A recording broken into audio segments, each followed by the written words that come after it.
Hi guys, my name is Ryan, here with Drum Set Lessons for Kids, my little video series about learning how to play the drum set. Wanted to talk today about setting up the drum set. That's a mystery for a lot of people.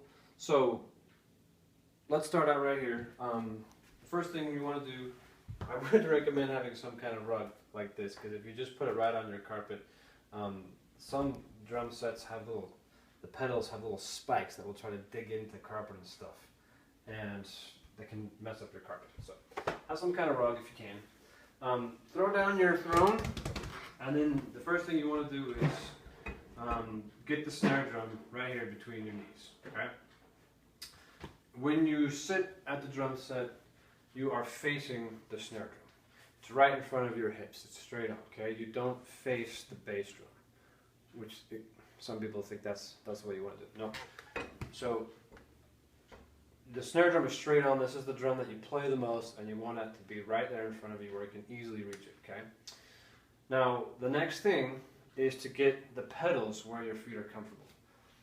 Now, your feet, let me just make a point here that you're going to be doing a lot of stuff with your feet.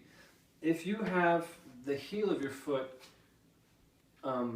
underneath your knee, or further back, underneath the knee like this, the further back you go, the more you begin to restrict the motion you can make with your ankle. Putting your heel back this far gives you almost no motion at all. Whereas putting your heel in front of your knee like this gives you a lot more motion, and you feel like you have some power there to make some sound. So just bear that in mind. Everybody has different anatomy. I have pretty long legs for my height, and so I kind of need my pedals a little further away from me than most people.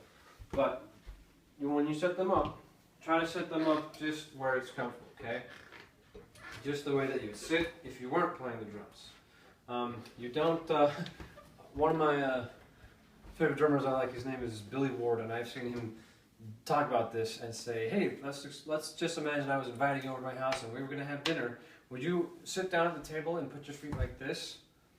Or like this? Or, would you have one tucked in really tight here and one far away? Or would you have your foot going like this?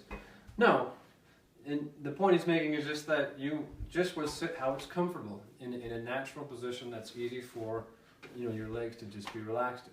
You want the drums to be as much like that as possible. So you want to have your feet just kind of where they are, comfortable. Remember, don't have the heels back underneath your knees. Okay. So here I've got my pedals down, kind of where I like them. I do tend to have my bass drum a little bit further away from me. My right foot is a little further away from me than my left foot, just because I have to do a lot more with this foot, generally speaking, than with my left foot. Okay? Now the tom drum, whatever mechanism you've got here for adjusting that, just experiment around with it, do what you can. You just want to have this at a place where it's easily accessible. I don't recommend having them turned like this, where they're quite a lot more vertical, because you want the stick to rebound off the playing surface, and the more you get this, like when I throw the stick on the head like this, it's going to want to rebound off in this direction. It's kind of an awkward thing. I have to get my wrist really low. I want to have it more flat. The more flat it is, the easier it is for me to just use a natural motion and to go from here to here. Also, I would get it as low as you can, as low to the snare drum as you can. Some drum sets, again, will give you a different mechanism, so it's trickier, but a lot of people also have theirs way up high like this. And there's a huge move you have to make, like going up, a stair or a staircase here to get from this to this, and you don't want to have that motion. You want to make this as smooth and simple as possible. Next thing I'm going to do here is bring in my tom drum. Now with this guy, I usually make one of the legs shorter than the other two so that it angles towards me just a little bit.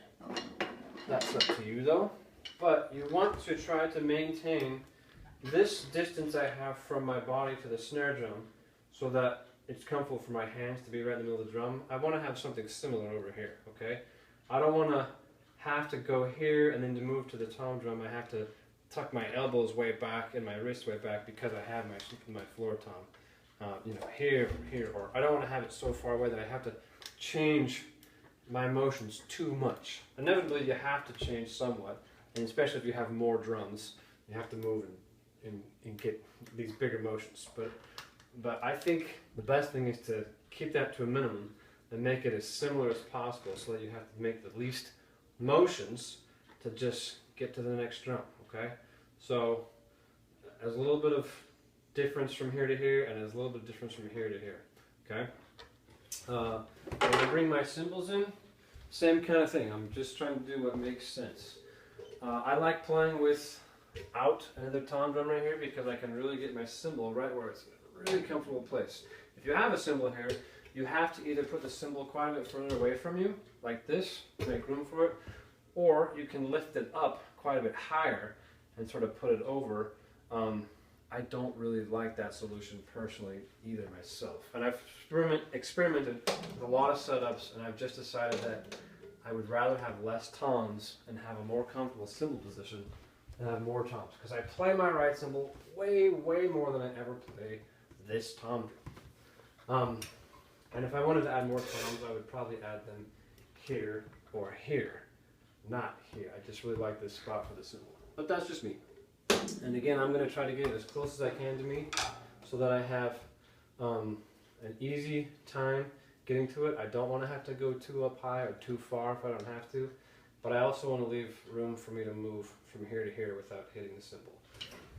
Now each cymbal is going to have a different apparatus here for adjusting it. You just have to experiment with it. This one has a boom right here, which is really nice. That lets me sort of extend it out and get it how far I want it.